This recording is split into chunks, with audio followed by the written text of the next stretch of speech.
Avec nous comme invité, M. Karim Razak, qui a perdu son fils de 26 ans pendant l'intense période de pluie, inondation du 4 au 5 octobre dernier dans la ville d'Ayamé.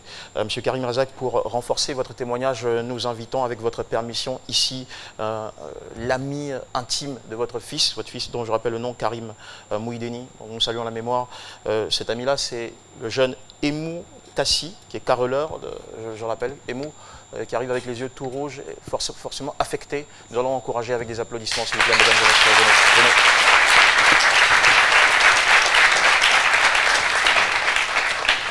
Venez. Vous allez prendre votre micro, ouais, portez-le à votre bouche. Bonjour Emou, ça va bien? Bonjour monsieur. D'accord. Alors rapprochez-vous. Voilà. Ok. Alors, Emou, vous allez nous raconter les derniers moments, cette journée noire que vous avez traversée avec votre ami. Bon. C'était un vendredi soir, avant que l'accident va se passer. C'était mon ami le vendredi soir. Vous allez regarder la caméra, il y a des millions de personnes qui vous regardent et qui veulent avoir des détails sur cette histoire touchante. Allons-y. Le vendredi soir, était mon ami Moudini. On a tenu ensemble. Il m'a dit qu'il partait d'un mariage, qu'on va partir ensemble. Il dit, il a compris que je vais aller me laver. Bon, quand je suis parti à la maison, je me suis endormi en même temps. Quand je me suis endormi, il a essayé de me joindre, appel. Ça ne passait pas. Lui-même, il est venu chez moi. Il m'a dit, ah, allons, il dit non, il vient. Lui, il est sorti. Quand il est sorti, il m'a laissé. Bon, moi, j'ai dormi jusqu'au matin, samedi. Je me suis levé samedi.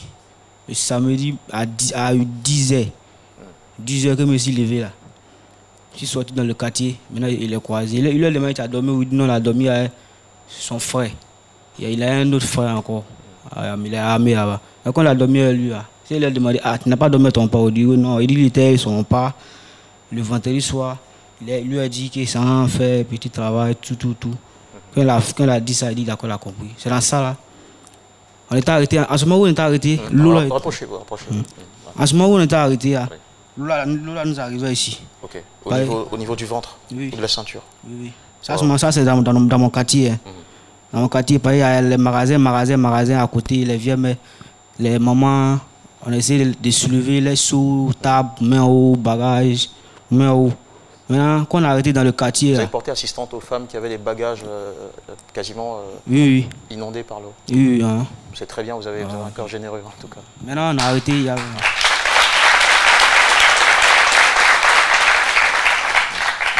Et puis, il y avait les jeunes filles élèves aussi qui partaient à l'école. Ils avaient dit qu'ils ont des devoirs, on leur a fait traverser, ils sont partis. Quand ils sont partis, on est arrivé maintenant. À ce moment où on fait traverser les jeunes filles qui partent à l'école, d'abord on attendait au secours, venez nous sauver. Ça c'est derrière l'eau là. C'est comme quand tu as arrêté devant, on voit derrière là. Quand on voit derrière là-bas, puis on voit les tables sont parties, l'eau, les seaux, les habits, les matelas. Ça, mon frère m'a dit, ah, là-bas là, c'est notre quartier. Comme c'est notre quartier, c'est même chose, c'est même commerce là qui circule pour aller dans. Comme on a les garçons, on va les débrouiller un peu. Pour les aider. Wow. C'est ça qu'on a pris les jeunes filles, élèves, tout cela pour aller.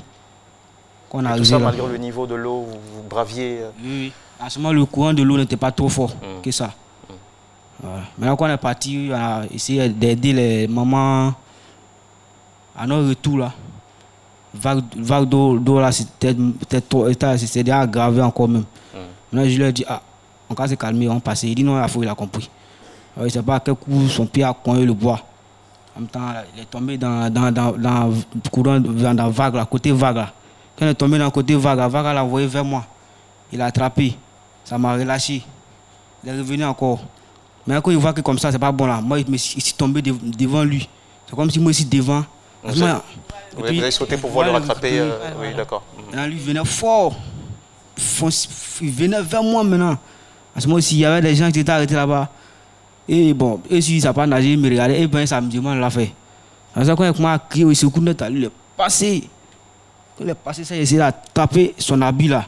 Il ne pouvait même pas. Moi aussi, même, ça m'a relâché. Heureusement que moi-même, il s'est fait un peu, il s'est nagé un peu. Sinon, vous seriez parti aussi avec le courant de l'eau. Le courant de l'eau.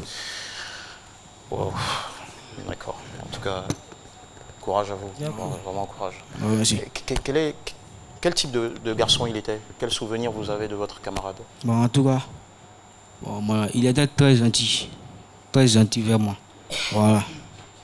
Et puis bon, souvenir que j'ai avec lui, c'est mon sinon, c'est mon nom, mon sinon. D'abord il m'appelle, c'est ça, c'est dans ma tête, la même musique aujourd'hui. Comment il vous appelait? Mon sinon, c'est Hazard. Quand il vient, quand il écrit Hazard, quand il écrit Hazard, mon frère, c'est ça qui est dans ma tête là. Ouais. C'est bracelet, c'est nous doit l'acheter. Moi, je laisse ça là-bas. Bracelet aussi là. Et on a acheté pour moi là. Quand il voit pour moi là, il voit pour lui là. Les souvenirs. Voilà, les souvenirs. Voilà. Il faut rappeler aussi que c'est 13 ans d'amitié. D'accord. Nous allons aller dans la cabine digitale où une question nous arrive des téléspectateurs. Paulus? Tout à fait, Jean-Michel. Il faut dire que cette situation est très triste et l'ensemble des internautes est unanime. Je peux lire par exemple sur Twitter le message de Siélé Seydou qui dit vraiment beaucoup de courage au père, il ne faudrait pas qu'il se laisse abattre. Pareil pour Aminata qui dit c'est triste, beaucoup de courage à lui. Sur Facebook, nous avons une question de Eliezer Kobenan au père du défunt. Il dit déjà vraiment désolé, ma question est la suivante. Après le 4 octobre, déjà vous avez dit que l'eau vous arrivait à un certain niveau quand il pleuvait. Est-ce que vous avez quitté votre lieu d'habitation et par ricochet, quels conseils pouvez-vous donner à toutes ces personnes qui vivent encore dans des zones à risque? Alors papa, la question est claire. Est-ce que vous avez quitté votre maison depuis la période d'inondation? Bon, je n'ai pas encore quitté, puisque bon... Et pourquoi? Je n'ai pas quitté d'abord, puisque bon, le problème qui m'est arrivé, bon, ça ne m'a pas encore donné des morales ainsi. Donc, j'attends de cesser pour moi un peu de temps pour avoir comment essayer de quitter les coins. Vous êtes toujours sous le choc. Alors, quel conseil vous pouvez donner à tous ceux qui nous... déjà, est-ce que vous avez été assisté depuis enfin, ce malheur, depuis que ce malheur vous a frappé? Est-ce que vous avez senti soutenu par la communauté? Est-ce que vous avez reçu du réconfort, des dons?